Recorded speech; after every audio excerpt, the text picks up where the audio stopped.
Amém, graças a Deus. Vamos então nesta hora nos colocar de pé, neste momento, tentar somente crer, receber a palavra de Deus. Amém? Somente crer, somente crer.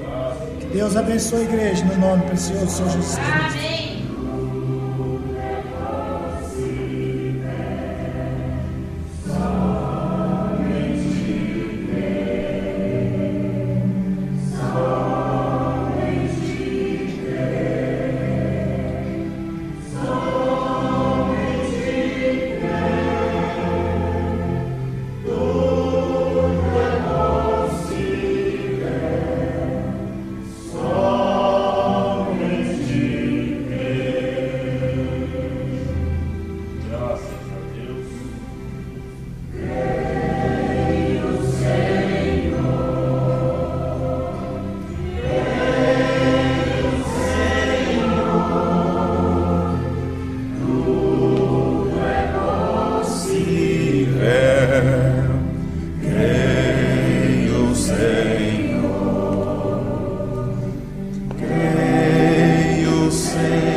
Senhor nosso Deus e nosso Pai, estamos agradecidos a Ti nesta hora, Senhor, por Tua graça misericordiosa para com cada um de nós.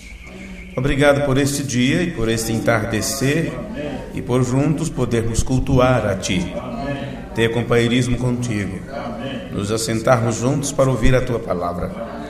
Pedimos perdão por nossos pecados, pedimos que o Senhor tenha misericórdia de nós uma vez mais, Senhor, e ajuda-nos na compreensão dos Teus mistérios que estavam escondidos por todo o tempo e que tem sido revelado nesse tempo do fim. Abre o nosso entendimento, Senhor, que o sol da justiça traga, ó Pai, maturidade aos nossos corações, maturidade ao nosso entendimento, uma vez que somente os perfeitos poderão passar para a próxima fase, para o reino milenial. Que este amadurecimento, esta perfeição venha a nós através de Tua palavra, que nos tornemos a cada dia pessoas amadurecidas no conhecimento de Deus, na revelação de Jesus Cristo. E sendo que esta revelação vem pelo ouvir a Tua palavra, abre nossos ouvidos nesta hora para ouvir as palavras do Senhor.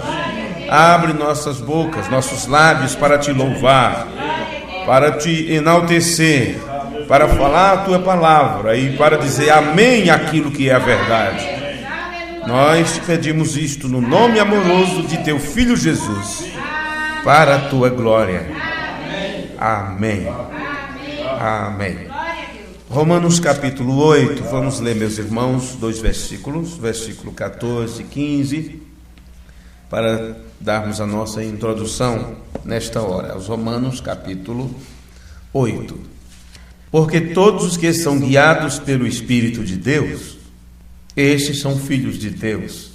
Porque não recebeste o espírito de escravidão, para outra vez estardes em temor, mas recebeste o espírito de adoção de filhos, pelo qual chamamos Abba, Pai.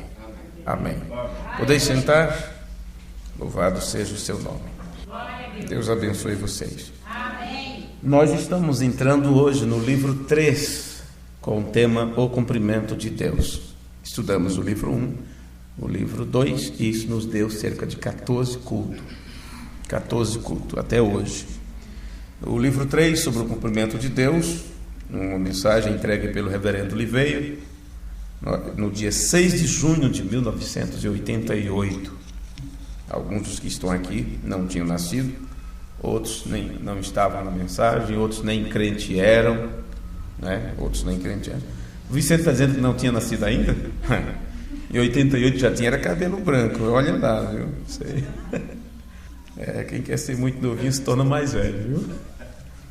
Pois bem, eu quero começar passando para vocês a introdução deste livro feita pelo irmão Dornelles. Nós não temos pressa de repassar esses estudos para a igreja. Tenho aprendido que a paciência, né? Quanto mais você é paciente com a leitura e compreensão das Escrituras, você se torna mais maduro para entendê-la. Por exemplo, o irmão hoje me fez uma pergunta sobre as 10 virgens. A quem se aplica as 10 virgens dentro do contexto, vamos dizer assim, histórico, mundial desse tempo? Quem seriam as virgens nécias ou as virgens prudentes hoje? E ele disse que ouviu muitas pessoas ensinando que as virgens nécias são as denominações. Como os irmãos denominacionais dizem que as virgens nécias são os incrédulos. E quando ele se refere aos incrédulos, claro que ele se refere aos católicos ou aos espíritas, ou seja o que for. Quer dizer, aqueles que não são crentes ou protestantes. E assim vai. Então, claro que cada um vai puxar brasa para assar a sua sardinha, certo? Agora, Deus enviou um profeta no tempo do fim, o qual não ficou ao lado de nenhum grupo religioso, mas ficou ao lado da palavra, unicamente da palavra, porque somente a palavra de Deus permanece. E cada grupo criado por homem, levantado por homem, cada ministério levantado por homens, mesmo que bem intencionados, com o tempo se prova que eles tinham falhado em compreender o mistério de Deus. E é claro, Deus só revela ao profeta. É o que está nas Escrituras. Certamente o Senhor Jeová não fará coisa alguma sem antes revelar seu segredo ao seu servo, os profetas. Então Deus enviou um profeta no tempo do fim, o qual ficou ao lado da palavra, não ao lado das denominações, não ao lado dos grupos religiosos. E ele nos ensina que denominacionalismo é prostituição espiritual, porque são descendentes ou filhos do catolicismo, o denominacionalismo. E é claro, se a igreja mãe, vamos dizer assim, a que se chama igreja mãe, ela é tida na Escritura como a grande prostituta, como está registrado em Apocalipse 17, chamado mistério babilônico, que o mistério babilônico depois tornou-se Roma. Quando o mistério babilônico é esclarecido, mostra Roma, a cidade das 7 colinas, de onde sai o Papa, a Igreja Católica Romana e tudo mais. E dali saiu também o protestante, Lutero saiu de lá, e assim sucessivamente.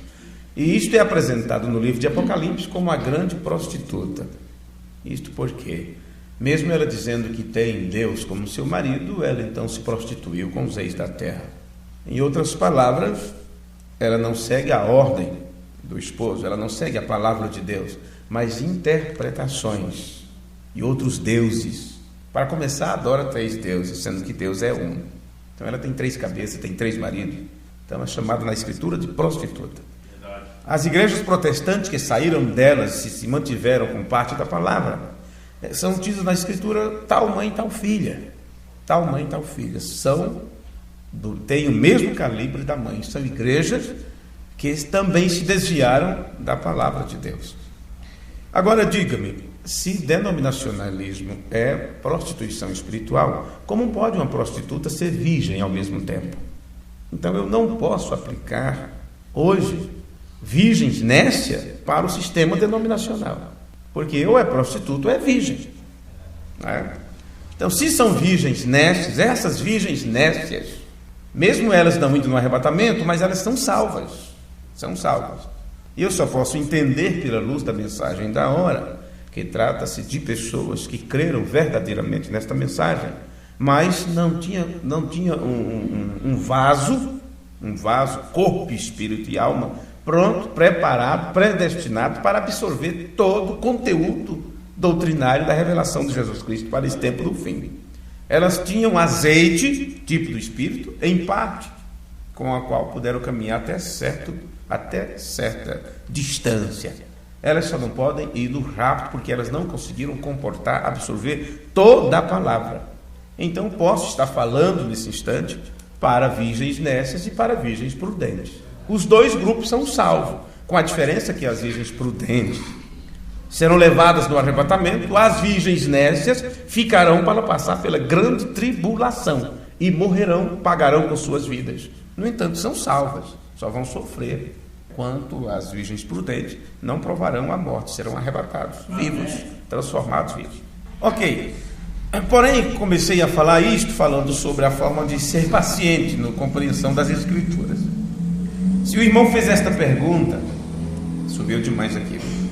Se o irmão fez esta pergunta, como fazê-lo entender apenas respondendo isso? Então, ao invés de mandar para este irmão culto específico sobre o tema, eu envio outros cultos onde abrangemos o tema mais distante um pouco, até que a pessoa possa compreender o X, não é? Vamos dizer assim, o X.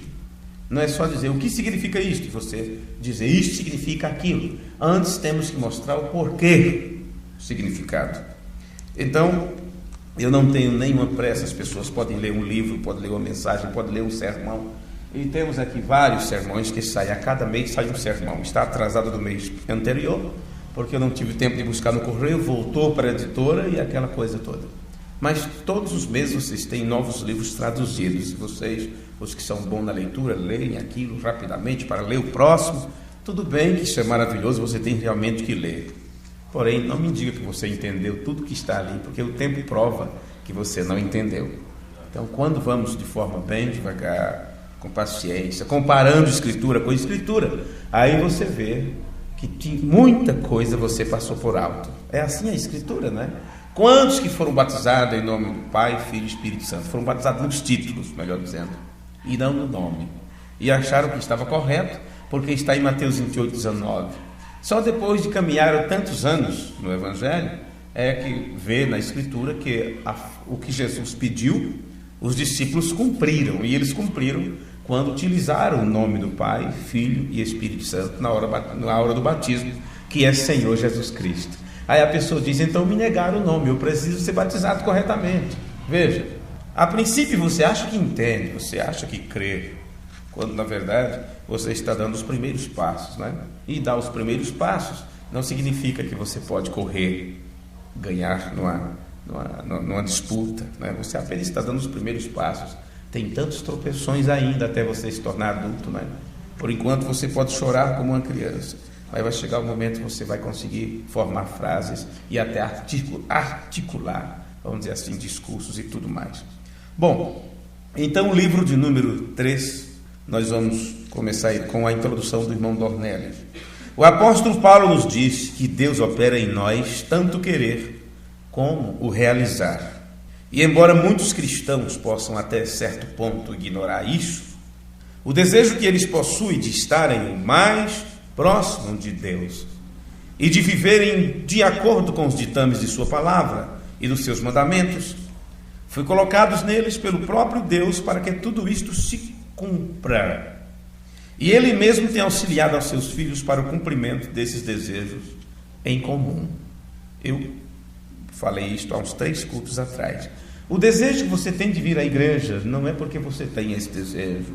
Se é provocado em você o desejo de meditar na palavra de Deus, de louvar o Senhor, de ler a Escritura e tudo mais, não é porque você está desejando isto. É Deus que provoca esse desejo em você. Por si mesmo você não viria aos cultos. Tem lugares mais agradáveis onde você poderia estar.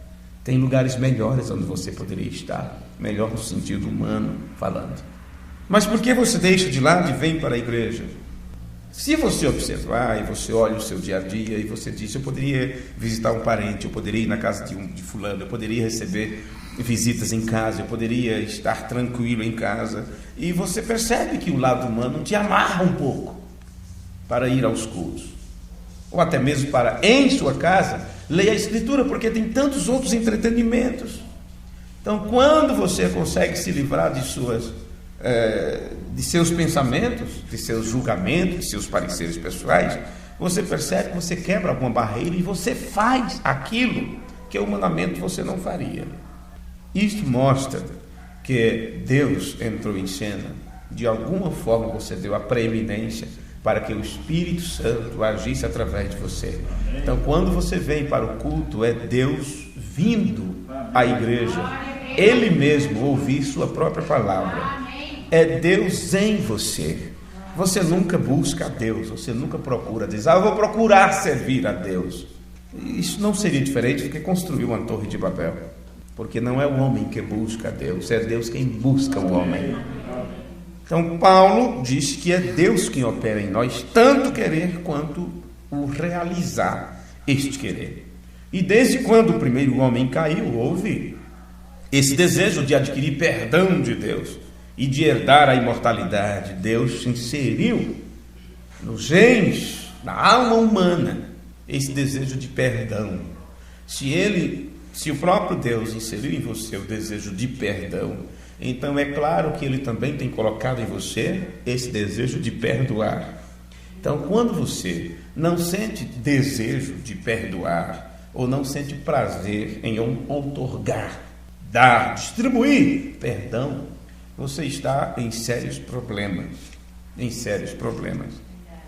E você amarra lá na frente, mostrando o que Jesus disse, quando Ele ensinou para os discípulos a forma de orar, quando eles disseram, ensina-nos a orar como João ensinou para os seus seguidores, e Jesus então mostrou aquela oração modelo, ou um modelo de oração, e lá diz, perdoa os meus pecados, me perdoa, ó Papai do céu, assim como eu estou disposto a perdoar a quem me fizer algum mal. Em outras palavras, se eu não estiver disposto a perdoar, então de ti não receberei perdão.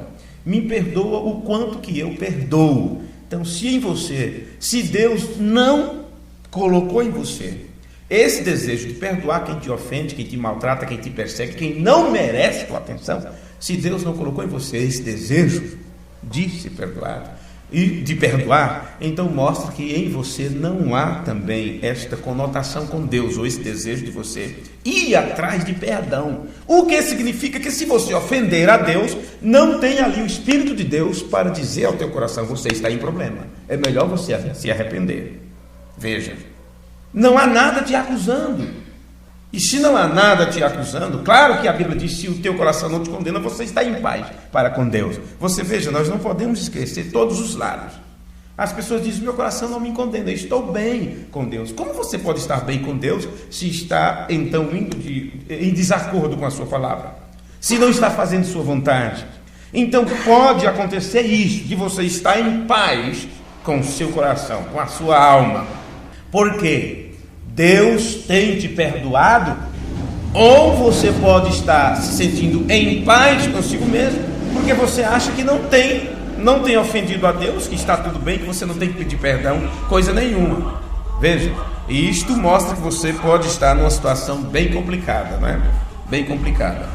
Pois bem, se o homem desejou imortalidade dada por Deus, e agora em nossos dias, nesse tempo, nós temos acesso outra vez à árvore da vida. E este acesso foi negado naquele tempo quando nossos antepassados caíram. Nós temos hoje acesso à árvore da vida, a mesma da qual Adão foi desprovido. Foi negado a ele ir lá, por ele ter pecado e sujeitado então toda a criação. E até mesmo... até então era perfeita, até então a sua vida diante de Deus era perfeita, ou a criação, melhor dizendo.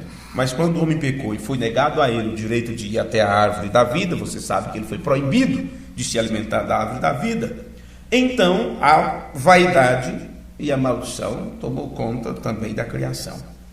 Porém, há uma promessa de que esta mesma criação que caiu junto com o homem será restaurada. E isto vai culminar, esta restauração culminará em um novo céu e uma nova terra. Vocês conhecem isto nas Escrituras, não é? Novos céus e nova terra. Embora isto não possa ainda ocorrer, estes novos céus e nova terra não podem serem restaurados ou ser apresentados em manifestação, sem que todos os santos, tanto do Novo quanto do Antigo Testamento, sejam restaurados na primeira ressurreição. Então, antes que haja manifestação literal e visível de novos céus e nova terra, tem que haver então ressurreição dos santos, tanto do Velho quanto do Novo Testamento, e não só a ressurreição dos que partiram, mas também uma renovação ou uma transformação dos irmãos vamos dizer assim, do tempo presente à ressurreição, que serão transformados ainda vivos. E Paulo disse: nem todos dormiremos, mas todos seremos transformados, porque no abrir e fechar de olhos a trombeta de Deus soará, os mortos em Cristo ressuscitarão primeiro, e nós, os que ficarmos vivos, não é, até este momento, seremos então transformados. Então Deus não irá restaurar a terra sem antes restaurar o homem primeiro, viu? Só após o homem tornar-se imortal, só após o homem tornar-se revestido da imortalidade, é que a criação se livrará da sua maldição e deixará de ser profanada. Porque, afinal de contas, quem profana a criação é o próprio homem que caiu da sua posição. Junto com o pecado e a maldição, quando Adão caiu, sobreveio ao homem muito sofrimento. Então, é claro, eu pensei em falar hoje, dentro deste tema sobre o cumprimento de Deus, falar um pouco sobre o sofrimento, porém pode ser apenas uma introdução para o culto próximo, né? Que talvez vocês não estejam aqui, que são os cultos que temos nas sextas-feiras. Então veio muito sofrimento com esta queda do homem, que embora ele seja extremamente difícil de suportar, o sofrimento que se lhe veio, é o meio, o sofrimento é o meio pelo qual Deus hoje se utiliza para aperfeiçoar o caráter de seus filhos, o sofrimento. Por isso que o profeta diz: caráter advém através disso, de um sofrimento.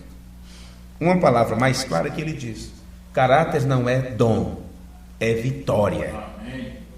E vitória não vem sem luta, sem sofrer, sem vencer alguma adversidade. Então, sofrimento é o meio pelo qual Deus hoje utiliza para aperfeiçoar nosso caráter e colocar esses filhos em um processo de disciplina, porque ele é um pai amoroso e o amor é corretivo. E ele diz: porque eu vos amo, eu então vos corrijo. E se vocês não suportarem a correção, então vocês não são filhos, mostram que são bastardos. Vê? Então, quando você vê as pessoas reclamando pelo sofrimento, por causa dos problemas que passam, e é tanta reclamação, nunca tem bênção para contar, só tem sofrimento e decepção, mostra que elas estão em falta em cumprir seu papel de filhos obedientes, que estão tendo seu caráter sendo formado. Então, aqueles que se submetem à perfeita vontade de Deus, não poderão de modo algum fracassar, porque não há possibilidade da palavra de Deus falhar. Deus vela por sua palavra para a cumprir. Passa-se céus e terra, mas esta palavra não passará. É o homem que falha com a palavra de Deus e não o inverso. Não a palavra de Deus que falha para com o homem. Hoje, a criação geme. Paulo escreveu sobre isto, esperando pela manifestação dos filhos de Deus, não é? Quando eles, em sua adoção de filhos, voltarem para a natureza plena do Deus Todo-Poderoso e estarem realmente conforme a imagem do irmão maior, do irmão primogênito, que Deus colocou diante de nós como modelo, o seu Filho Jesus. Você sabe, está comprovado por todos os modos e meios, né? Deus ama a sua criação, e nós, fazendo parte da criação sua, é dito que Ele nos ama. O amor de Deus é colocado em nós através do Espírito Santo.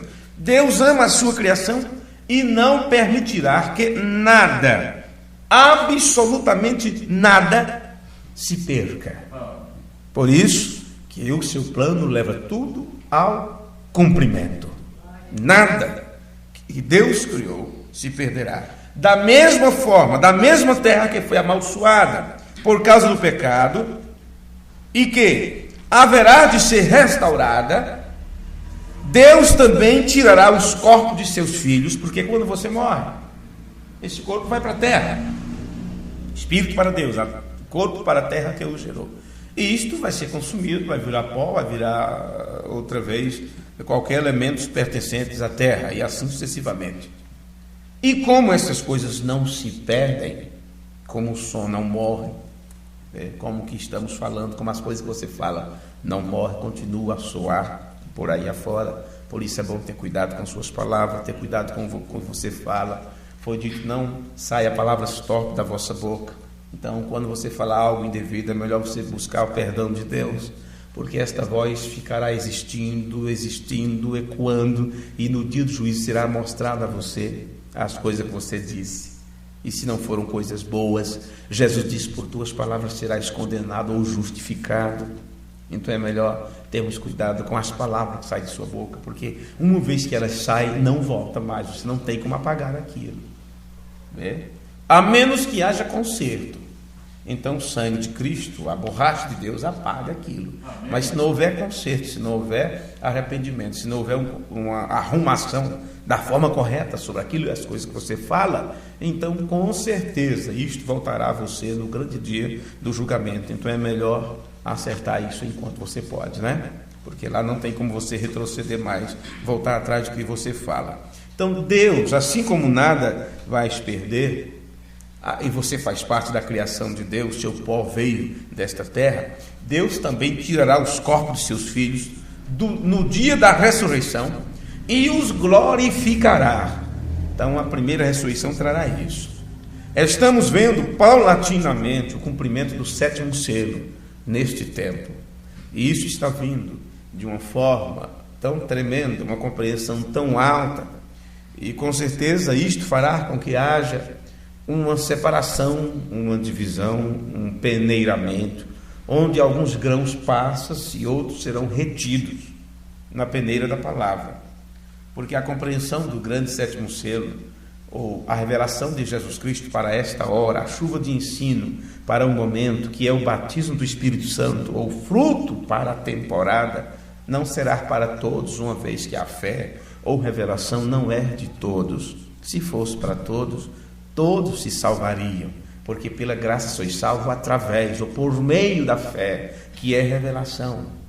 Mas como todos não podem entender isto, porque não é para entenderem mesmo, é entregue de uma forma que eles ou escutam isto como parábolas.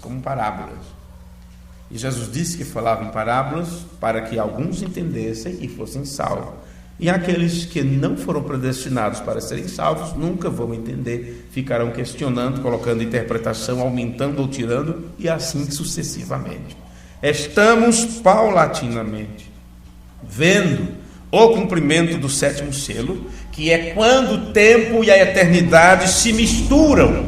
O tempo e a eternidade se misturam, porque o tempo tem que cessar, o tempo tem que terminar para voltar a ser eternidade como antes. E a noiva é introduzida ao milênio, que servirá para ela como um tempo para uma santificação mais elevada.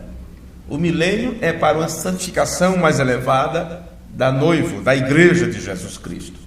Hoje, a noiva já se prepara mentalmente, para o que há de vir. E isto mentalmente não é apenas imaginação. Isso tem que ser uma realidade para você, uma vez que fé é o firme fundamento das coisas que se esperam. Então é algo que está para acontecer, porém você já está firmado nisto, ancorado nisto. É uma edificação espiritual, e se não for edificada sobre a rocha, que é a revelação, isto vai ruir com o tempo, com as tempestades, com as adversidades. Então a noiva mentalmente já está se preparando pela palavra, pelo conhecimento que está recebendo, para aquilo que há de vir. Ela entra em um espírito de paz, porque esta é a atmosfera da Nova Jerusalém, essa é a atmosfera da Cidade Santa, de paz, justiça e paz, onde pulsaremos paz, onde toda a terra pulsará a paz. E a igreja eleita, ela já entra nessa atmosfera de paz, de tranquilidade. Ela não está correndo de um lado para o outro mais. Quem corre de um lado para o outro são as virgens, ou as igrejas que estão desmaiando de sede, porque foi profetizado que haveria nos últimos dias uma grande fome, uma grande sede, não fome de pão, não sede de água, mas de ouvir a palavra de Deus.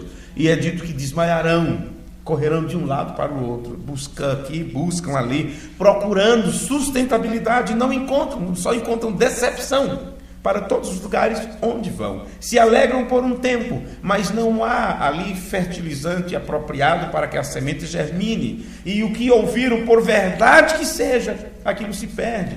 O terreno não é próprio, a coisa não está apropriada, e assim sucessivamente.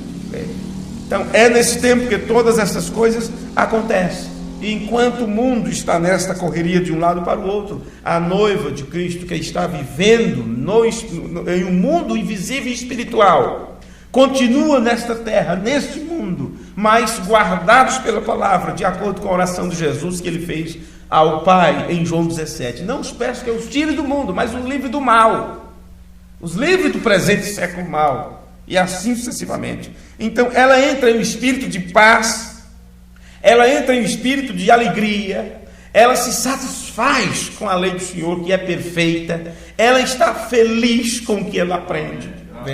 Então ela entende que o seu prazer é na lei do Senhor, e cada vez que a igreja medita nas coisas sagradas, aquilo supre suas necessidades espirituais, e ela então não encontra paz ou alegria ou satisfação nas coisas do mundo. Tudo nesta terra o deixa insatisfeito. Ela só encontra cumprimento dos seus anseios na lei do Senhor, naquilo que é perfeito, na vontade de Deus, na palavra perfeita. Então o que acontece? Ela se enche nesse tempo de alegria e paz por tudo que ela vivenciará, por tudo que tem para ela e a aguardando no futuro. E ela já entra neste clima. E hoje mesmo todas essas coisas já devem ser uma realidade para ela, de modo que possa com toda a convicção dizer que não morrerá, porque Jesus disse: quem crê em mim jamais morrerá, mas viverá para sempre, viverá eternamente, pois a semente de Deus não pode morrer. Se você crê que é uma semente de Deus, então como você pode ter medo, não é, da morte, ou de não ter uma vida futura esperando você? Amém? Amém? Tudo isso que acabei de falar é o que vamos estudar no livro 3. Então isso é apenas a introdução, certo? O irmão Liveio começa este culto com esta oração: Pai nosso, nós te agradecemos muito por tua bondade e misericórdia. Certamente isto nos acompanhou todos os dias de nossas vidas. O quê? Que te acompanhou todos os dias de tua vida?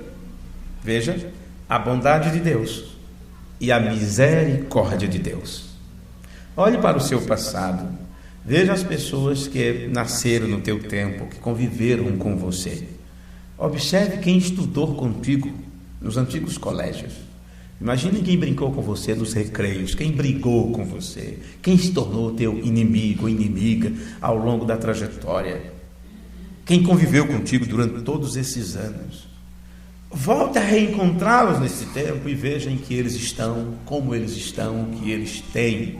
Não falo de forma natural. Alguns deles estão vivendo muito bem, alguns deles até estão vivendo em uma classe que você tem até vergonha de convidá-los à sua humilde casa e assim sucessivamente. Mas espiritualmente falando, como estas pessoas estão? Eles receberam a graça de Deus?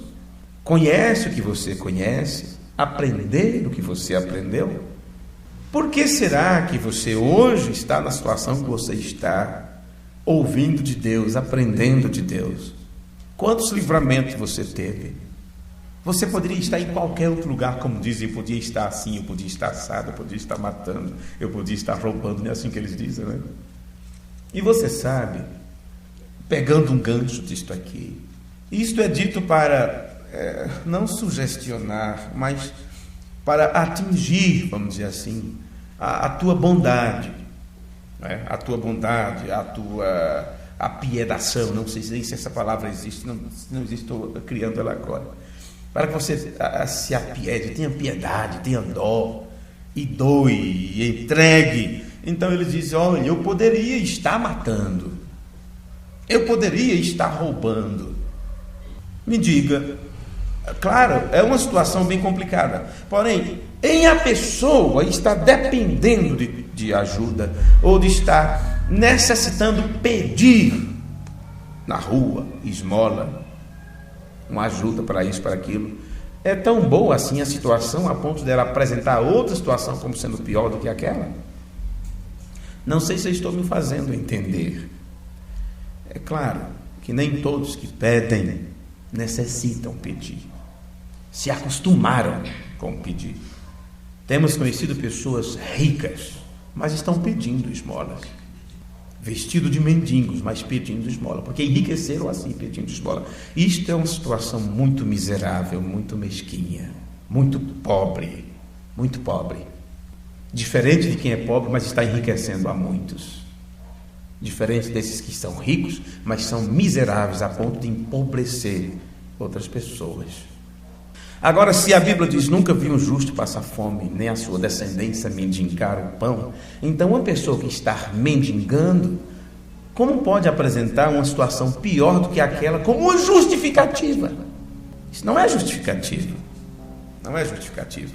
Porque só o estar mendigando mostra que esta pessoa em algum lugar se afastou de Deus, se afastou da palavra, não cumpriu com seus compromissos. E estar mendigando não quer dizer que ela está numa boa situação a ponto de apresentar uma situação pior. Ela estaria numa boa situação se ela pudesse levar para o seu lar, para a sua casa, seu próprio sustento, sem ter que estar pelas calçadas pedindo alguma coisa. É claro que existem várias exceções aqui. Existem várias exceções que não temos tempo de aplicar cada uma delas, ou dizer para vocês em que situação que estou vos falando é aplicável. Mas espero que vocês possam compreender ao menos uma parte disso. Então entenda, talvez você não tenha visto a bondade de Deus, porque você pode apresentar uma série de coisas ou de entraves que aconteceram na tua vida, e você se pergunta: onde foi que Deus me livrou? Onde foi que Deus agiu?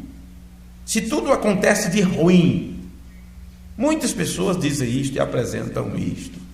Quem sabe, um dia, elas poderão ver o que é uma fase ruim em suas vidas. Quando respirar para elas for tão complicado, tão dolorido e tão difícil, que terá que ser sedada, ou desmaiará de dor apenas com o simples ato de procurar respirar, e ter que se ligar aos aparelhos para fazer o trabalho do pulmão ou de outro órgão, seja o que for. Então não me diga que sua vida é ruim, não me diga que sua vida é miserável. Você tem muito que agradecer a Deus por estar aí. E só em você estar ouvindo essas palavras, você tem que concordar com esta oração deste velho pregador aqui. Veja, certamente te agradecemos muito por tua bondade e misericórdia, porque certamente isso nos acompanhou todos os dias das nossas vidas. Embora nós não estivéssemos cientes, veja, e até mesmo agora nós não estamos cientes desta bondade suprema que está conosco nesta hora. Você não vê os livramentos, você não vê quantas vezes Deus te livra durante o dia, ou durante uma hora. Você não sabe quantos ataques o diabo lança diretamente contra você, contra o teu coração, contra a tua mente, tudo. Pedro não sabia, ele nem sabia que estava possuído por um espírito errado, e estava conversando com Jesus, e Jesus disse: para trás de mim, Satanás. Pedro não sabia que estava sendo usado, Pedro não sabia que o diabo estava procurando cirandar, pedindo permissão a Deus constantemente. Jesus disse: muitas vezes ele tem pedido autorização para cirandar contigo, e eu não tenho deixado. Você não sabe quantas vezes isso acontece por dia, quantas tentativas para acabar com tua vida, com tua alma, com tua crença, para diminuir tua fé, tudo. Você não está ciente disso. Somente do outro lado é que poderemos ver, é que vamos saber quantas vezes Deus te livrou em tua caminhada e você não percebeu. Quantas vezes o anjo do Senhor estava batalhando para te livrar, e você alheio a tudo. Quem sabe pensamos em coisas que nem deveria. Nós oramos para que tu nos ajudes a sermos mais conscientes disso. Que tal orarmos assim a Deus? Senhor, me faz consciente disso. Me deixa sempre consciente disso, de que estás sempre disposto a me ajudar, de que tuas mãos não estão encolhidas, de que teus ouvidos não estão entupidos, surdo, a ponto de não ouvir minhas orações. Deixa-me a cada dia consciente da tua bondade e da tua misericórdia, porque se Deus não te deixar sempre consciente disso, você se torna um ingrato, nunca terá o que agradecer, sempre terá coisas para pedir. Oh, Deus me dá isso, oh, Deus me livra daquilo, oh, Deus me dá aquilo, oh, Deus me dá aquilo outro, sempre pedindo, e Ele te dá tanto e você nunca agradece. Que Deus nos deixe cada vez mais conscientes disso, mais sensíveis e mais responsivos a isto. Sabe que é uma pessoa responsiva, que haja correspondência a este livramento, que você esteja sempre agradecido ao que Deus faz por você, para você. Não é todas as coisas que você pede que realmente você está perdendo. Não é porque não deu certo tal negócio, tal mudança, tal compra, tal venda, ou seja o que for, que Deus não está olhando por você. Muitas vezes Deus deixa acontecer certas coisas e impede que certas coisas aconteçam, porque Ele sabe o que é melhor para cada um de nós. Ele sabe das nossas necessidades, Ele sabe do que nós necessitamos. Veja, mas Ele sabe também que determinadas coisas, se estivessem em tuas mãos, se estivessem em tua posse, você se tornaria um desviado, você se tornaria um mal agradecido, um desobediente, ou seja o que for. Não foram a aproximação da morte que causou, vamos dizer assim, o afastamento do rei Zedequias. Foi os 15 anos que ele pediu a Deus, e Deus deu, que fez ele se apostatar. Ele só tinha que pôr as coisas em ordem. Não estava tudo ordenado. Tinha alguma coisa a ser feita. E foi dito: põe tua casa em ordem, porque você vai morrer. E isto que foi dito a Zedequias continua válido hoje para todos nós, porque amanhã um de nós pode estar sendo velado. Aqui na igreja, ou lá no velório da prefeitura, ou de uma forma que vai direto para o cemitério, sem ser velado, porque às vezes é dito: não abre o caixão. Não é apropriado para outras pessoas verem o que está aí dentro. E aí? Põe tua casa em ordem, porque você vai morrer.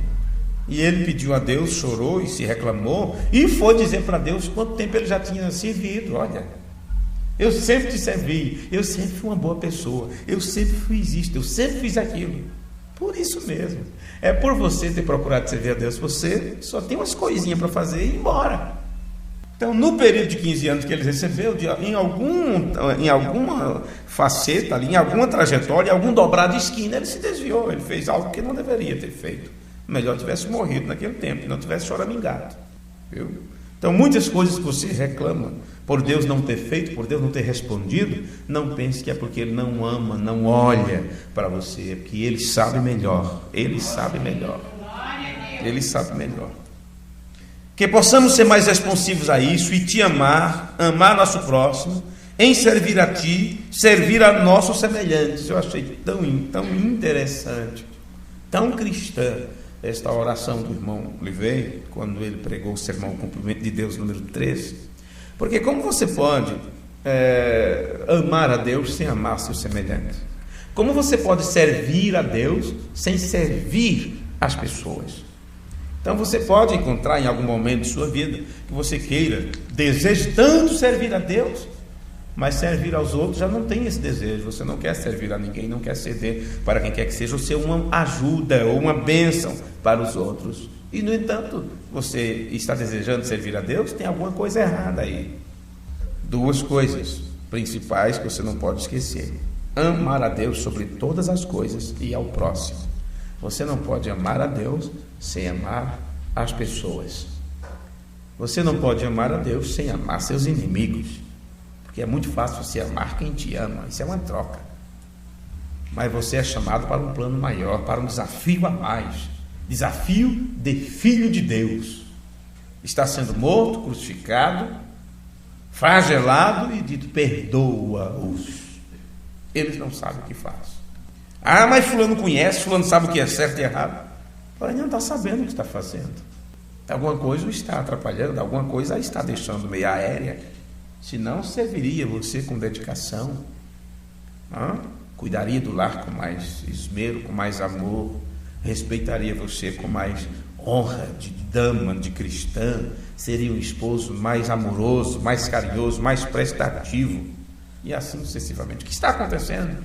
Alguma coisa, algum ataque de amnésia, algum demônio, seja o que for, o tem feito esquecer, ou saber a sua posição. E o que você vai fazer? O que Jesus fez: perdoa-os, eles não sabem o que fazem. Ou você acha que eles não sabiam que matar outro era errado, crucificar outro era errado, e inclusive levantar falsas testemunhas para poder levá-lo a julgamento e aparentar uma acusação justa, sendo que todos ali que participaram daquele conclave sabiam que o homem era inocente? Bem, no entanto, foi dito: eles não sabem o que fazem. Eu espero ter da parte de Deus graça suficiente para quando alguém me ofender, para quando alguém me detratar, me maltratar, eu possa dizer as mesmas palavras do meu irmão maior: eles não sabem o que fazem, perdoa-os. Eu espero que Deus dê graça a cada um de nós para agirmos assim. Que seja, Senhor, que a nossa perspectiva seja para Ti e para os outros, para que possamos cumprir as obrigações que não só tem de se desenvolvido para nós, mas na verdade para manifestar a vida que está dentro de nós. Dá-nos a misericórdia nesta noite, Senhor, na leitura e estudo da Tua palavra, que possamos entendê-la, que ela possa ricamente habitar em nossos corações e mentes, ó Deus, que isto possa assumir a nossa própria existência, pela vida que está nesta mesma palavra. No nome de Jesus oramos, amém. Amém. Amém. Esta foi a oração do reverendo Oliveira no sermão O Cumprimento de Deus. Ele diz: o Senhor te abençoe, que bom te ver. Por falta de talvez um título melhor, vamos chamar isso de O Cumprimento de Deus número 3. Só que eu vejo aqui que depois nós temos um subtítulo: Adeus morte, eu viverei. Amém. Não sei se ao longo do sermão ele dá esse subtítulo. Como eu não li tudo ainda, li as primeiras páginas, talvez para frente ele dê esse subtítulo: Adeus morte, eu viverei. Mas no início ele diz: vamos chamar isso de Cumprimento de Deus número 3. E nós vamos apenas tentar falar sobre algumas das coisas que conhecemos, e ainda trazer à sua atenção algumas das coisas que, embora nós as conhecêssemos, não pudemos ter posicionado-as corretamente pela Escritura. Isto mostra aquilo que vocês já têm escutado aqui várias vezes, muitas vezes. Quando nós estamos nos repetindo aqui em alguns estudos, você só tem que ficar agradecido, porque é esta repetição que faz você, então, aumentar no seu conhecimento, no seu aprendizado. Ou você só leria um livro uma única vez, ou você só leria a Escritura uma única vez. Talvez as pessoas não estão mais se acostumando ou perderam o costume de andar com suas Bíblias, ou de trazer para a igreja, ou acompanhar a leitura na igreja com suas Bíblias, porque elas acham que já leram. E olha, eu já sei até o que está escrito lá. Isso que ele citou, eu já sei até onde está. Então, por que você volta a escovar seus dentes, já que você escovou ontem? Não é? Por que você vai jantar mais tarde se ontem você jantou? Por que você vai orar se você já orou? Não são coisas de fazer unicamente uma vez. Você tem que adquirir isto como um bom hábito. Assim como velhos hábitos insistem em ficar, e hábitos ruins, procure trocar hábitos ruins por hábitos bons. Mesmo que você já tenha lido a Escritura, volte a ler. Mesmo que você já tenha lido tal sermão, volte a lê-lo. Eu vejo pessoas, vejo irmãos, eu já li tudo isso aqui, mostra um caixa de mensagens, eu já li todas essas mensagens, já li tudo isso, leio há tantos e tantos tempos atrás. Volte a ler de novo. Você não vai perder seu tempo lendo outra vez o velho livro de Apocalipse. Você não vai perder seu tempo lendo outra vez o livro de João. Por mais que você entenda cada uma, saiba que aquilo quer dizer, leia outra vez. Você não vai perder seu tempo com isto, de maneira nenhuma. Então tem coisas que, embora você conheça, mas você passou por alto, algo nas entrelinhas. Tem coisas que, embora você as conheça, mas você não as posicionou corretamente pela Escritura. Então, para começar, podemos dizer que a maioria dos cristãos ortodoxos, ou seja, a maioria das pessoas que se dizem cristãs, mesmo aquelas que sejam salvos, talvez nascidos de novo, estão apenas vagamente conscientes de forma vaga, de que o seu desejo sincero de viver completamente vidas cumpridas, quer dizer, vidas de acordo com a palavra, é o desejo exato que Deus tem para com eles no cumprimento desse desejo. Mesmo os cristãos, mesmo os salvos e nascidos de novo, podem ter isto apenas de uma forma vaga, que o desejo que você tem de cumprir as Escrituras, de cumprir a palavra de Deus, é o desejo de Deus em você. Você não pode ter outra coisa a não ser o desejo que Deus tem. O desejo de você ir para o novo céu e nova terra é o desejo de Deus levar isto em cumprimento. O que Deus deseja é ver todos os seus filhos. Desejo, porque não apenas um desejar, se eu pudesse ver eles lá. Isso não é um desejo. Não sei se poderíamos diferenciar aqui desejo de um anseio. Se bem que ansiar pode ser também considerado como um desejo de algo futuro. Você sonha, você quer estar lá. Mas a questão do desejo de Deus é porque antes da fundação do mundo ele disse: eu quero que seja desta forma. Vicente vai estar lá do lado da cidade, Maria vai estar assim assado, Pedro vai estar naquela parte, Joaquim vai estar ali. Todos eles. Onde estavam? Estas pessoas estavam em Deus, atributos de Deus, pensamentos de Deus, nas entranhas de Deus, parte da vida de Deus. E Deus arquitetou tudo isto. Então, todo este período do tempo, onde este plano está sendo desenvolvido, onde a eternidade, se abriu uma brecha na eternidade, a linha do tempo entrou em atuação, até que nesse tempo do fim, o tempo e a eternidade estão fundindo-se outra vez. Veja, não pode faltar nada deste plano a se cumprir. Nenhum tio, nenhum jota desta palavra de Deus vai deixar de se cumprir. Então, se você estava lá em Deus, antes da fundação do mundo, quando Ele incluiu tudo isto, você vai ter que estar do outro lado quando este plano for cumprido. E durante toda essa trajetória, tudo que Deus faz é mostrar que esse é seu desejo. Então, Ele provoca em cada um de seus filhos, em cada um de suas sementes, esse desejo de cumprir a vontade dele. E quando você cumpre a vontade de Deus, é um passo a mais para o cumprimento de Deus, para você chegar deste outro lado. Amém. E Deus os ajuda a cumprir isso. Veja, Deus ajuda cada um desses seus filhos a cumprir isso, porque Ele tem esse mesmo desejo para eles. É desejo de Deus que você esteja lá. Então Ele provoca em você o desejo de cumprir sua vontade para que esteja lá. Isso trata de predestinação. Isso trata de eleição. Ele te elegeu nele antes da fundação do mundo e te predestinou. Ou seja, aos que Ele escolheu, elegeu, escolha.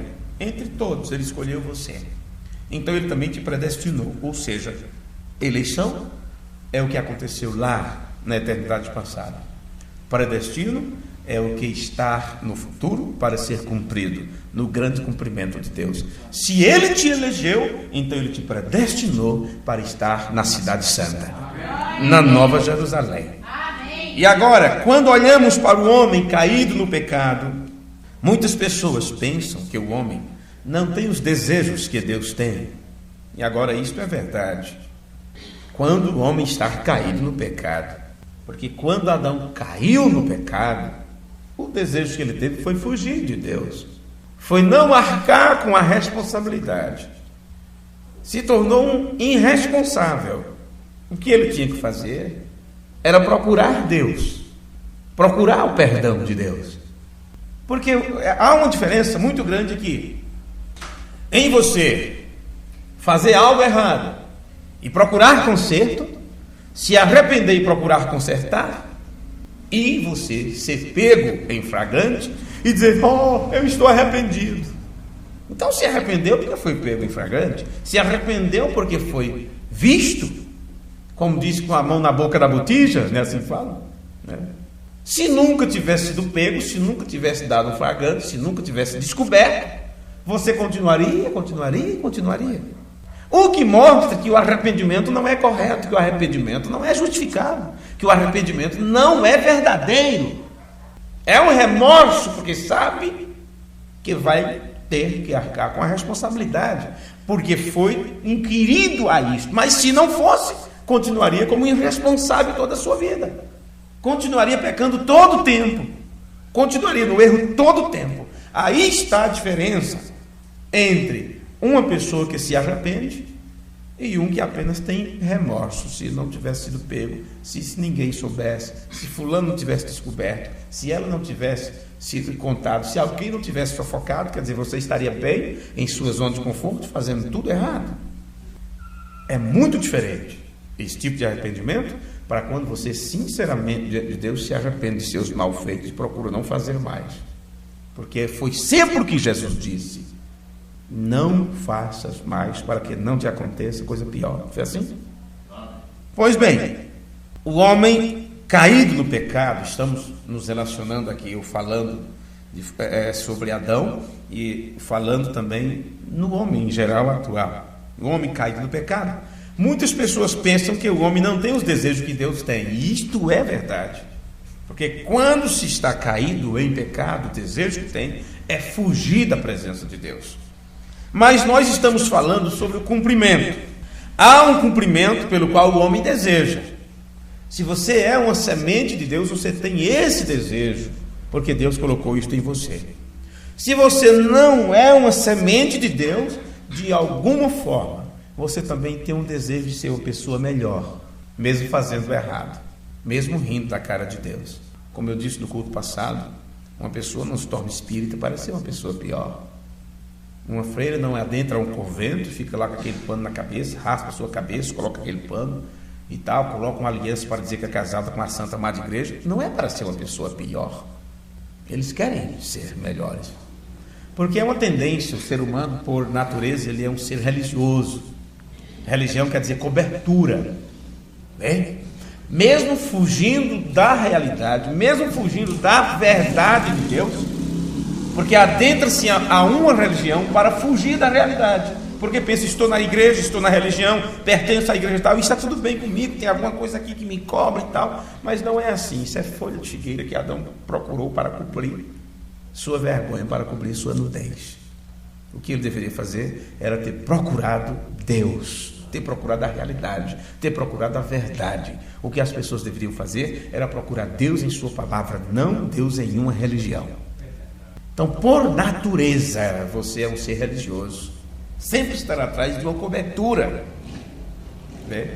Então, por isto, mesmo os incrédulos, mesmo os ateus, seja o que for, eles têm esse desejo, eles têm um desejo de ser pessoas melhores. Ou, mesmo acreditando em Deus, mas ele diz: se existe uma entidade ou um ser superior, não é? Eles têm desejo de encontrá-lo, ou terem certas respostas para suas indagações, que na realidade são respostas que você não precisa, porque o justo vive pela fé. Amém. Veja, agora, no princípio, Adão e Eva eram os destinatários dos intermináveis dias de absoluta perfeição e sempre em perfeita harmonia. Foi dito: crescei e multiplicai-vos, dominai a terra, passei por ela, fazei isto, fazei aquilo, vivam em paz. Eles eram destinatários de intermináveis dias de perfeição. E é assim que o homem começou. Ele começou no ponto em que o homem deseja voltar. Quando Adão e Eva foram postos no jardim do Éden, aquele é um ponto. E é a este ponto que o homem deseja voltar. O milênio é o Éden restaurado.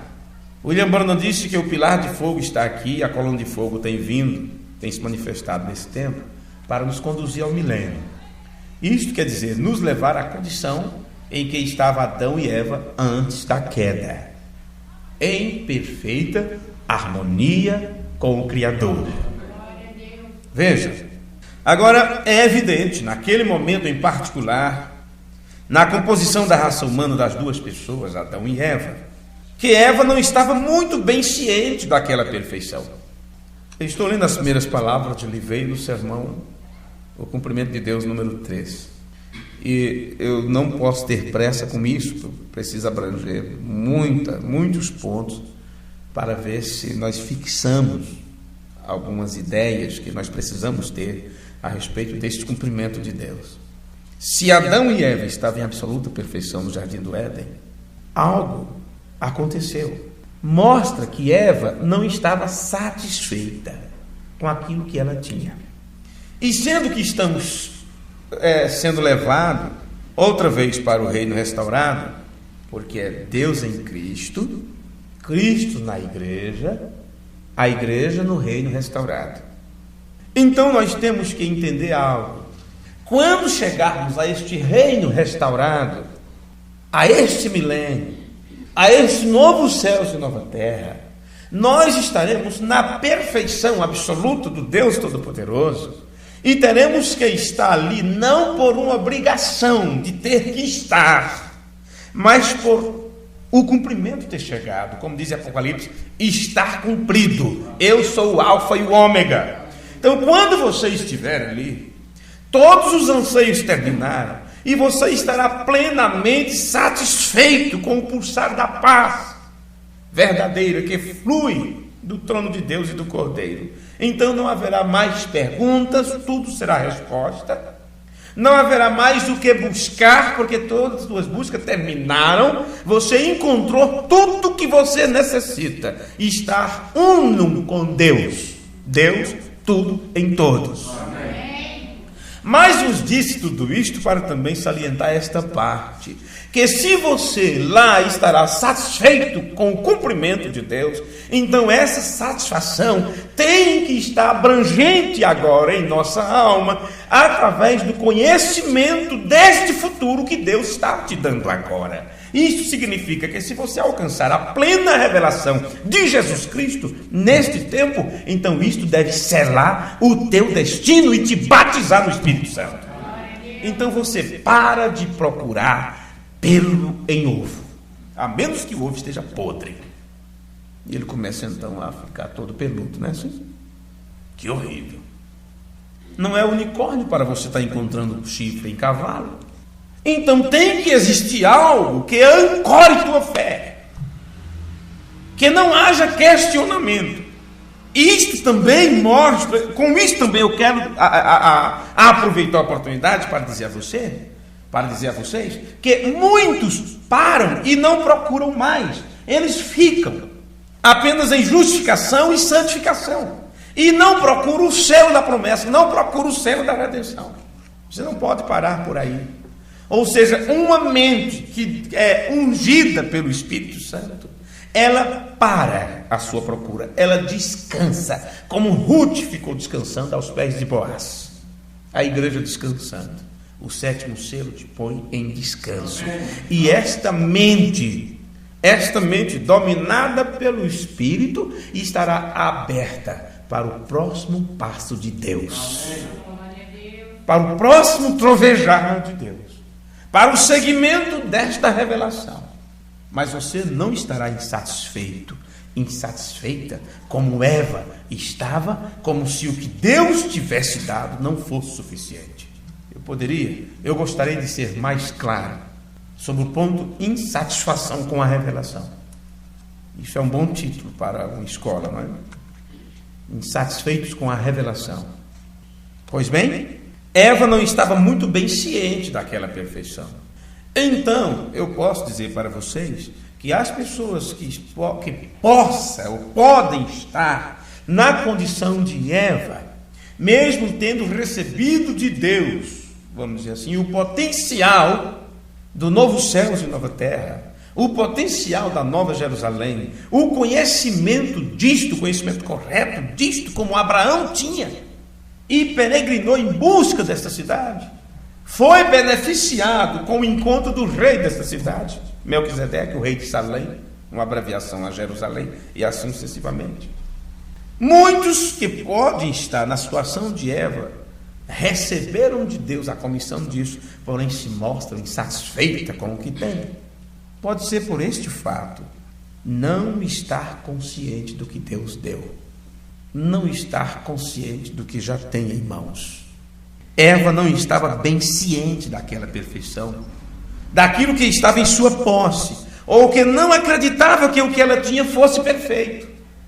E eu me refiro neste tempo ao que Deus tem te dado, a compreensão a que Ele tem levado a igreja, que deveria pôr a igreja em um estado de êxtase, em uma atmosfera de arrebatamento, a tal ponto que a gravidade desta terra, que as coisas deste lado comecem a perder a atração, a perder a força, que a atmosfera que te prende à terra, isso agora do lado espiritual, já não exerça tanta força sobre você, a ponto de você começar a se soltar daqui. Porque enquanto a atmosfera te prende, você fica preso à terra. É como jogar algo para o alto, e a lei diz, que você vai, e aquilo vai cair de volta à terra. Está preso aqui por causa da atmosfera. Então você tem que estar em outra atmosfera, a ponto dessa atmosfera da Nova Jerusalém anular a atmosfera que te prende aqui na terra. Porque será uma nova terra, um novo céu, onde habita a justiça, onde a grande luz estará ali brilhando acima do trono. Então isso tem que vir a você de forma tal, a ponto de tudo aqui que é passageiro começa a perder força sobre você e ir te soltando, a ponto de vai chegar o momento que você sairá daqui.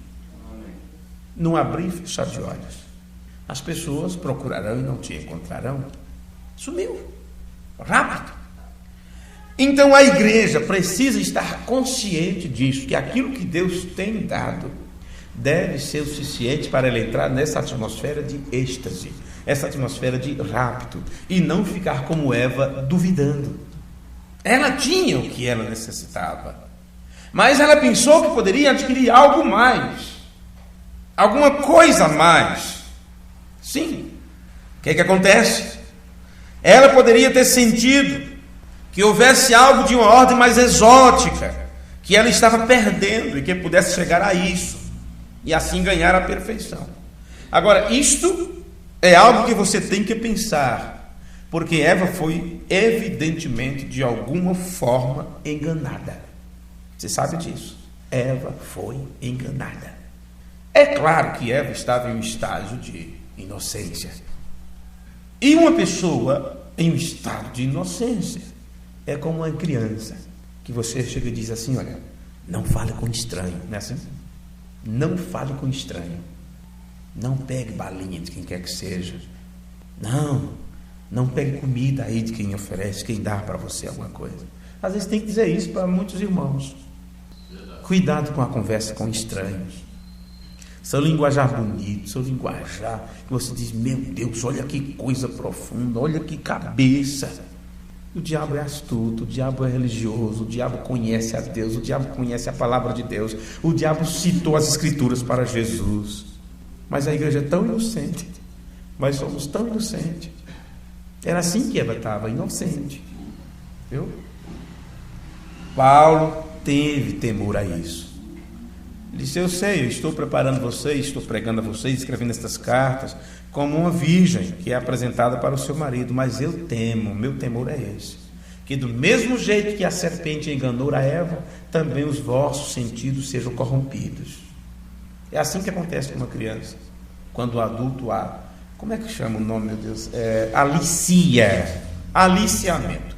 Não sei vos dizer agora a definição disso, teria que olhar rapidamente no dicionário. Quando um adulto que conhece o certo e errado, conhece as coisas, sabe os trâmites e tudo, alicia um menor de idade ou uma menor de idade.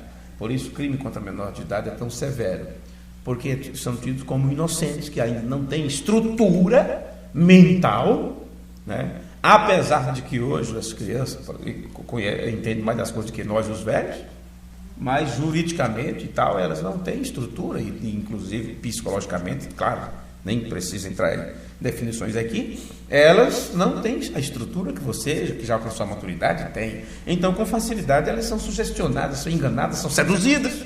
E se você não sabia disso, até os 20 e poucos anos, teu cérebro ainda está em formação. Ele ainda está formando-se. Por isso é chamado idade madura e tal. 18 anos, maturidade, dentro da lei, aquela coisa toda. Mas teu corpo, ou seja, que foi até os 20, 21 anos. Por isso é chamado dente ciso, né? Aquele dente que sai quando você chega a essa idade. Pois bem, mas me diga, uma criança, ela é tida como inocente, quer dizer, ela não sabe nada, inocente, é o que dizem hoje, não é? Não sabe nada, é um inocente. Então, claro que o que você diz para ela, ela vai colocar aquilo na cabeça. Era assim que estava Eva, tão inocente, que eles não tinham por que usar roupa. Que vergonha ter uma criancinha quando você a despe. Tanto faz o papai trocar com a mamãe, né? Papai, vírgula, porque trocar a criança não é comigo, não. Eu dizia logo, nem vem, sujou o asfalto, não é comigo. E agora quero colocar eu para trocar o neto. Não, de jeito nenhum. Eu sei que tem vovós muito amorosos que faz isso, mas não é para mim, não. Mas para criança, gente, tanto faz o vovô trocar com a mãe, com a tia, como uma vizinha que está ali. Ela é inocente, tira a roupa e vamos tomar banho e ajeita para lá e limpa para lá. Ela está dando risada, está nem aí. É um inocente. Então isso significa que o diabo se aproveitou da inocência de Eva. Então preste atenção. Quando você faz isto com um inocente, quando você alicia o inocente, engana o inocente, então é como se juridicamente aquele inocente não tivesse culpa de ter feito algo errado, de ter praticado algo errado. A culpa seria então do adulto, porque a pessoa era um inocente, não tinha uma mentalidade correta para aquilo, então se deixou levar. Quando você olha por um lado, você sabe, Eva foi enganada pelo diabo. Por outro lado, é como se Eva não tivesse culpa do que fez quando foi enganada. Então ela levou aquilo achando que era a melhor coisa, seus sentidos foram corrompidos. Diferente de Adão. Diferente de Adão. Adão não foi enganado. Eva pecou enganada. E isso a coloca praticamente, eu diria, numa posição de inocente, diante do seu erro. Veja cada coisa que a gente pode ver nas Escrituras. Mas a Bíblia diz que Adão não foi enganado. Então o erro que ele cometeu foi consciente. E por ele ser consciente, a sentença dele abrangeu toda a terra a qual ele dominava. Vê? Bom, mas deixe-me ler um pouquinho mais aqui. Eu sei que vocês gostam desses comentários. Eu acho, não penso que vocês gostam desse comentário, porque eu acredito que esclarece um pouco mais. Mas veja, Eva não estava muito bem ciente daquela perfeição que estava em sua posse, ou que não acreditava que o que ela tinha fosse perfeito. E ela poderia ter sentido que houvesse algo de uma ordem mais exótica, que ela estava perdendo, e que pudesse chegar a isto, e assim ganhar uma perfeição. Agora, isso é algo que você tem que pensar, porque Eva foi, evidentemente, de alguma forma enganada, para acreditar que houvesse algo melhor para ela do que o que ela tinha. E ela estava interessada em conseguir isso sem Deus. Deus tinha dado a ela tudo, junto com seu esposo, com Adão. Quando a serpente veio lhe oferecer algo, ela achou que poderia obter aquilo sem Deus. Como pode isso? Poderia abrir aqui um leque e mostrar para vocês que passamos por isso todos os dias e somos tentados a isso todos os dias. A conseguir algo para melhorar nossas vidas sem a ajuda de Deus. Sem Deus. Ou fora da vontade de Deus. Com a desculpa de que os fins justificam os meios. Quer dizer, não importa o que fazemos, o que atropelamos na caminhada. O que importa é chegar. Não importa em quem pisamos, em quem maltratamos, em quem deixamos para trás. O importante é chegar, e assim sucessivamente. Não é dessa forma. Liveiro diz, é dessa forma que a raça humana está hoje também. E Adão, tarde demais, tentou recuperar a imortalidade que ele tinha em um estado de perfeição, que ele só perdeu porque quando ele foi capaz de tomar da árvore da vida, ele não o fez. Ele nunca tomou da árvore da vida, quando ele poderia ter tomado. E então ele não poderia depois ter perdido os dias perfeitos que ele estava vivendo. Ele havia perdido tudo. Mesmo na época, no entanto, em que Adão pecou, nós queremos que você observe que a terra ainda era perfeita. Gente, se a terra era perfeita, o que significa perfeição para você? Neste sentido, uma vez que em várias partes das Escrituras, quando fala em perfeição, está falando sobre amadurecimento, como aquela parte, sede perfeito, como é perfeito vosso Pai que está no céu. Seja maduro no entendimento. Quando a pessoa é madura no entendimento, nada mais pode ser acrescentado. Você chegou onde você deve chegar. O quinto de Efésios, visando o aperfeiçoamento dos santos, quer dizer, levando os separados, os filhos de Deus, ao amadurecimento, para não serem mais meninos, mas que possam se alimentar solidamente da palavra, e assim sucessivamente. Mas estamos falando aqui da terra, de uma terra perfeita, de um mundo perfeito, até aquele momento da queda. Como era este ambiente? Nós pregamos uma minissérie sobre isto, sobre a origem e destino do homem sobre a terra. Falamos muito a respeito deste ponto em particular, onde nós falamos sobre como foi para aquele casal quando Eva descobriu que estava grávida. O que passou na cabeça de Adão, sem nunca ter acontecido isso antes de ele perceber que uma vida estava sendo formada ali. Como foi para eles cuidar de um bebê e como eles se sentiram ao ver as primeiras árvores morrendo. Como o homem se sentiu quando ele viu que perdeu o poder sobre a natureza. Quando ele observou na pradaria, assim na campina, e viu a carcaça de um coelho, os restos, os ossos, o que sobrou, devorado por um hiena ou por um leão. Teve que ter a primeira vez que isso aconteceu. Sim. O animal teve que se alimentar pela primeira vez. A onça, o leão, seja o que for, os animais de portes maiores, chegou um momento que eles pularam em cima do outro, estraçalharam, foi sangue para todo lado. Como ficou Adão quando ele viu isto pela primeira vez? Não havia isto. Não tinha por que árvores morrer, não havia morte. Não tinha um animal perseguindo o outro, matando, devorando. Você não via gatos dormindo no galho de uma árvore em cima, miando de fome, porque o cachorro está embaixo esperando ele. Não tinha esse tipo de coisa. Já pensou quando as primeiras rugas apareceram? Quando os dentes começaram a cair? Não existia isso. Não existia esse tipo de coisa. A terra era perfeita. O lugar habitado pelo ser humano era perfeito. Depois da queda, isto tudo começou a mudar. E Adão, por a culpa que veio sobre ele havia perdido tudo. Então ele teve que presenciar tudo isto. Mesmo na época, no entanto, em que Adão pecou, nós queremos que você observe, a terra era perfeita e que ainda não for afetada e nem poderia ser, até que Deus manifestasse o seu julgamento e a maldição sobre ela. Agora, isto vale a pena conhecer, porque todas estas coisas acabam em tipos e ajudam-nos a compreender a hora em que nós recuperamos a imortalidade. Você pode entender como será lá, quando recuperarmos a imortalidade que Adão perdeu. Que tipo de terra teremos? Agora, essa maldição foi por causa de Adão e não por outro motivo. E isso porque eles haviam entrado em pecado. No entanto, percebe-se a partir da Escritura que Deus amou sua criação, e não apenas o homem, mas Deus amou toda sua criação. Agora, de acordo com Romanos 8, a criação será restaurada. Porém, ela não pode ser restaurada até que primeiro haja uma restauração completa dos eleitos. Todos os eleitos terão que ser restaurados. O que Deus começa a fazer? Deus entra em cena, porque aconteceu lá no passado, quando o homem perdeu o seu direito, Deus entrou em cena e buscou o homem e deu a promessa de redenção. Agora, teve todo esse processo, redenção. Então vem a promessa da redenção, traria um redentor.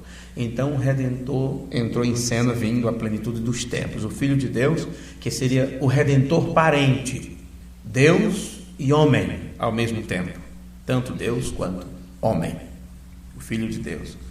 Mesmo sendo em forma de Deus, ele assumiu aparência e natureza humana e estava ali, o redentor semelhante, e morreu por nós. Então, se houve uma redenção, e isto leva-se um tempo a ser cumprido, viria, portanto, uma restauração. Então é isto, olha, a terra ficou perdida, A raça humana ficou perdida, teria que haver uma redenção, que significa comprar de volta, ou trazer de volta ao antigo esplendor. Então, se o sangue de Jesus Cristo, se aquele que morreu por causa dos nossos pecados, ou para aplacar a ira de Deus, e assim trazer para nós o perdão de Deus, por nossa desobediência, por sermos filhos de Adão e assim sucessivamente, então ele comprou com seu sangue. Comprou.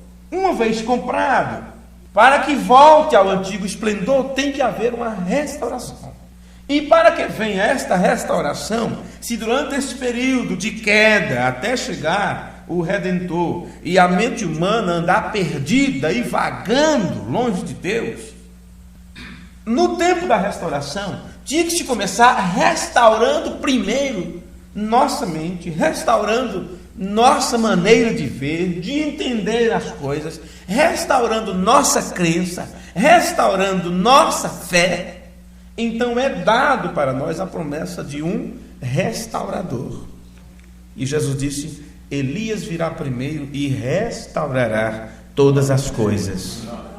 Esta restauração é para trazer, então, algo novo. Tanto uma nova mentalidade, e esta nova mentalidade te levará a ser novas pessoas. Porque tal como o homem pensa, assim ele é. Então você começa a pensar nas coisas que são de cima, e automaticamente isso vai te levando a ser uma pessoa de cima, não aqui de baixo, porque você não é daqui, você não é da terra, foi colocado aqui na terra. Então essa restauração começa assim, por uma nova mentalidade. A terra vai ser transformada? Primeiro começa essa transformação em nós. Transformai-vos pela renovação do vosso entendimento. Então, uma vez que o homem tem seu entendimento transformado, uma vez que a restauração é feita primeiro em nós, restaurar a fé original em nós, então você automaticamente começa a dar largos passos, dirigidos por Deus, para um momento crucial na história humana, onde a terra passará por um processo purificador. E quando houver esse processo purificador para que se apresente uma nova terra, você, antes disso, tem que se tornar uma nova pessoa, a ponto de poder viver nesse reino restaurado. Dá para entender mais ou menos isso? A pregação da palavra de Deus é para te levar a isto, a uma nova mentalidade, a uma nova compreensão do plano perfeito de um Deus perfeito. Quando você chegar ao estágio de sementes amadurecidas, semente de Deus amadurecida, filhos adotados e posicionados, então Deus te tira daqui para que a terra entre em purificação. Amém? Estamos caminhando para isso. Vamos ficar de pé? No próximo culto falaremos sobre sofrimento. Não deu para hoje, viu? Irmão Vicente, faça a oração final. E até nos encontrarmos outra vez. Deus abençoe.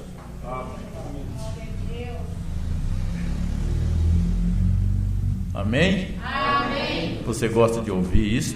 Amém. Amém? Vamos orar? Ó grande luz, luz brilhante de todas as eras, o qual disse Zacarias que viria no entardecer, ó Pai. E esta luz não é outra coisa a não ser o que acabamos de ouvir nesta hora, Pai. Que esta luz possa guiar os nossos passos, nossas vidas, enquanto vivermos nesta dimensão humana, esta dimensão mortal a qual vivemos. Mas, Pai, muito obrigado por tudo que nós acabamos de ouvir nesta noite, e que assim isso possa causar, brotar no entendimento, no coração de cada um de teus filhos que ouviram, ó Pai. Não importe onde está uma semente eleita, se tem alcançado este som, esta voz, que isto possa germinar nesta vida. Meu Deus, nós te agradecemos por tudo isto, ó Pai. Muito obrigado por o Senhor ter nos trazido até aqui. É um privilégio concedido de Ti, como nós ouvimos nesta noite. É um desejo do Senhor ter nos trazido até aqui para ouvir a Tua palavra. Te agradeço por tudo isto. Abençoa esta pequena congregação aqui presente e aqueles que estão invisíveis nesta hora, Pai, que tem acompanhado através da internet, pelo portal. Meu Deus, que o Senhor os abençoe e o ajude. A cada um de teus filhos, abençoa esse ministro com as suas congregações, abençoa cada pregador que pregam a tua palavra, Pai. Ajude a cada um deles levar isto adiante, em prol da tua pequena noiva na face da terra. Muito obrigado, Senhor, pelo que acabamos de ouvir. Se não ouvirmos mais, que o Senhor nos ajude, meu Deus, colocar em prática o que nós temos ouvido nesta noite, porque Ebenezer, o Senhor nos tem ajudado até aqui. Temos este privilégio de poder vir na tua casa para te adorar juntos, para ouvir a tua palavra. Leva-nos de volta agora aos nossos lares, guardado e protegido, Pai. O irmão Bira para São Paulo, eu para Jundiaí, e tantos outros irmãos que retornarão aos seus lares, protegido debaixo de tuas santas mãos de misericórdia, no nome de Jesus Cristo, para a tua glória. Amém, Senhor. Amém. Graças a Deus. Abençoa um ao outro e até a próxima.